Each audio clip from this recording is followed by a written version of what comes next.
lit, you know, like sunlit, but not lit. Oh, got it. Nope, never heard that expression. So we're here at our project, our Fab 40 project. It is November 1st, I think? Second. We're already in November, so we're at crunch time right now. So we just finished with rocking the house, drywalling the house. So right now they are doing texture, tape and texture. So you'll see all along the walls where the drywall is, along any seams is the tape, and then they're going to be texturing over that. One thing I'd just like to mention is it's extremely important that you have someone who knows what they're doing when it comes to drywall, and it's particularly with the taping. We've seen some horrible jobs before. If you don't get it done right, then very soon you will start to see the seams popping, and that's when you see those lines that appear to be foundation issues, and a lot of times it's just bad drywall job. So we have great drywallers, thankfully, and right now they're on to the texture phase. So this all needs to happen, be sanded down, dry before the painters come in. Right now we're actually behind schedule, but I am told by Jason, who usually comes through, that they're going to be working through the weekend and get us back on track, because our tile guide begins on the 12th. So today what we're doing is, since our walls are in right now, this is our time to verify our dimensions of the vanities going in and the countertops going in, etc., to make sure that what we had projected is correct before I put in that final order and everything comes. So we're going to be taking a look around the house today and re-measuring everything. So come on. So we're here in the laundry room. First thing I want to do is measure for the countertop and make sure that I'm getting the right size. I was thinking a 9 foot, but let's verify. 9 foot, that's like really large. It's the largest size that they have of the countertop. I can make it less. Well, let's check it out. So right now, we put that really close. Why do they do that? But we got to clear this. We got to clear it right here. What do you mean countertop? Because right here, that was washer and dryer, so we have to be right here. So my idea is to carry the countertop over the washer and dryer so that you have this whole long folding space. And I wanted to do wood instead of quartz or granite on this. And I know that they have prefab of that at Floor & Decor. So okay. I have a design in my head for that. So I'm thinking wood here, going all the way across. We'll have to make sure that height-wise, obviously, it's going to clear a even larger washer and dryer. It has to be designed for a front loader, so you're limited to front loading only. Correct. Yes. Got it. Then we have the top cabinets, uppers. I was going to put uppers across here as well, just so that we have more storage. It still would be 24, so your washer and dryer still stick out a little bit. But I think it would be nice to have it going all the way across in a nice consistent look. And I'm also going to bring in a backsplash in here to match the floor. It's like a black and white Spanish tile that I picked out. Typically countertops prefabs are 26. And we are, look at that, we're only at 20 and a half to the window. So It'd have to taper into the window. Unless it was lower than the window, how high up would we go? Then we'd have to figure out, most popular machine specs and then figure out from there, because right here we're at 47 and 3/8. So that means we have to find a machine that's like at 44. What's the normal size? I have no idea.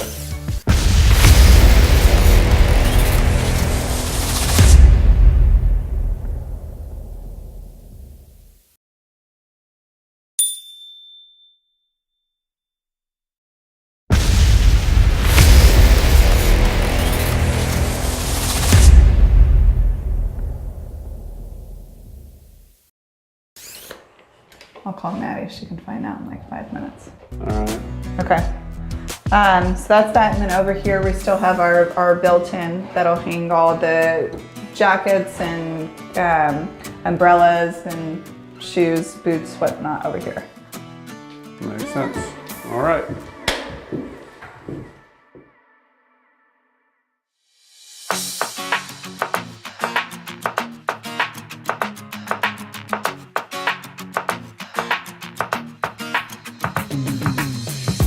So right now we're in the guest bathroom. This one is one of my favorite just because it has the most character to it. Just the cove right here above the tub to have a separate shower. Everything is kind of compartmentalized like it used to be. There are some tricky things to this bathroom. For example, this tiny area to put a mirror, which is 16-inch mirror I have to find. Yeah, 18 because I need a... Yeah, you go to 18. So I have 16 inches to fit in a mirror. What's my height on this before I get to the sconce? 32. 16 by 32. Yeah. Okay.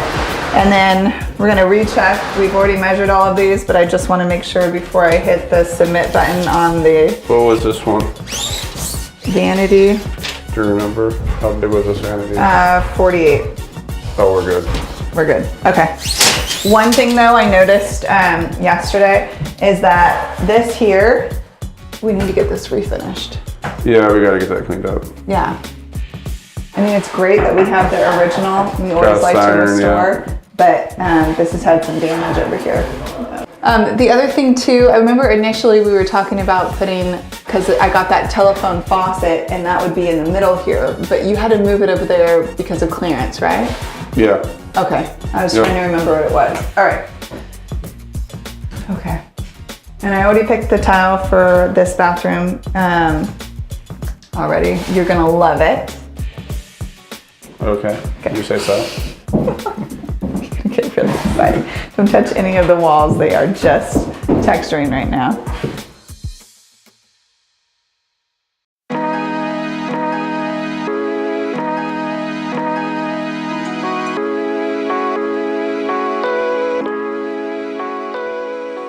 So this area right here is original to the house. And I actually was debating on what kind of tile to put on here. And then when we cleaned it off, it turned out to just be this beautiful, vibrant tile. And I always like to restore anything that we can and keep it original. And it's just, to me, I think it's beautiful. So we'll clean it up even more before it hitting the market. But I think with the new drywall around it and everything, it's gonna really pop. I'm gonna add a splash of color into this room. Oops. So my question, like, is this, so I walked outside and I noticed this is crooked and I'm worried about the structure. This is coming down anyways, but just in the meantime, if this were to fall on someone's head, like, what happened? Somebody kicked the base out, it wasn't secured. Whoever originally built it wrong. But a base was kicked out. Yeah. And is missing, so then they put it this way? No, see, you can tell where it used to be in the concrete. I think this post used to go over there. Nope, this was the second post. It was dual post. This post went where it is. It just got kicked over on the bottom. So you're saying it was originally crooked? No, I'm saying if you look at this mortar right here, or actually that's just caulking. Yeah, so it this was caulking, over here. this was right here. So that would have made it straight. Then why is this on this side, which would have been That would have been the second post that got taken out. So this post was here. Yes. They shoved it over for whatever reason, and this post is gone. Yep. Reasons, I have no idea. We got to get this taken down so it doesn't fall on anybody's head. Yes.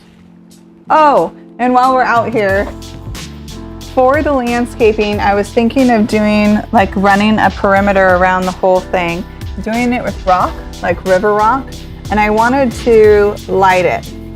So light that and then the walkway that's gonna go around it. So we'll have to kind of figure that out. But I wanted to do rock, a border edge, have some light.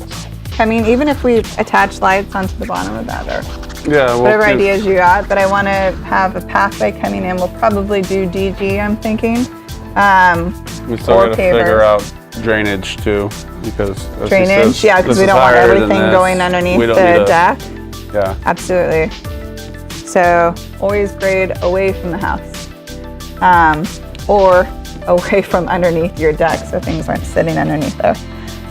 One of the biggest things grading, like especially here where you're literally so close to the ground here, is if you get heavy rain, the water is going to go straight into the house. So it's important that we create a way for the water to go away from the house and not coming towards the house. Cool. Okay. So now we're in the in-law quarters, and I need to measure out and figure out what's going on in the kitchen. So the city is only allowing us to do a sink. A sink. A sink, and not call it a kitchen. What about a microwave? That's not permanently fixed. That's just that's just an appliance. Like, only a countertop one. I can't do a hanging. Yeah, the countertop appliances. That's it. Oh, permanently fixed. Okay. Oh, look at that. And so all we're cutting out for is the sink. I think we're missing something. An electrical plug? Yeah. Yeah. We can find some more stuff, yay! Especially right next to the sink. Right? Oh, and the whole house fan is like somewhere right there, buried. Did you see the whole house fan? Whole house fan. The Title 24 is required this to have a whole house fan. So that was my other question. Is this part of the HVAC? That is HVAC. Because this is a separate unit and they're doing it as a ductless? They have a ductless split unit. So this is a ductless mini split? Yeah, so this one has two, one on this wall, one on the opposite wall, and then it's required to have a whole house fan, which is somewhere in this area over here. Okay, so to cut it out. So ductless mini splits are a way to get away with ducting exhaust. They're kind of cool in a way that each room is, you can control the temperature of each room. You can only have it on in one room and not the other. They're not as attractive because they are units that are put onto your wall. So aesthetically not as pretty, but and actually a little bit more expensive a lot of times too. Yeah. But it allows you to get away with areas where you just don't have the clearance to put in ductwork, or in a situation like this where we couldn't connect to the house, we had to have a completely different system. So we've walked into the bedroom of the in-law unit, and this over here is your closet. This to me is dead space. So what I'd like to do here is put in a desk like I did over at Fern. It's pretty inexpensive to do. All you gotta do is get a piece of quartz. You cut it here, you slap it on here, and then like at Fern, I had put a little sconce light here. It's okay if we don't have the ability to do that at this point. I could stage lighting, but it's a good way to use space that in other ways would just look like a useless cutout in a room.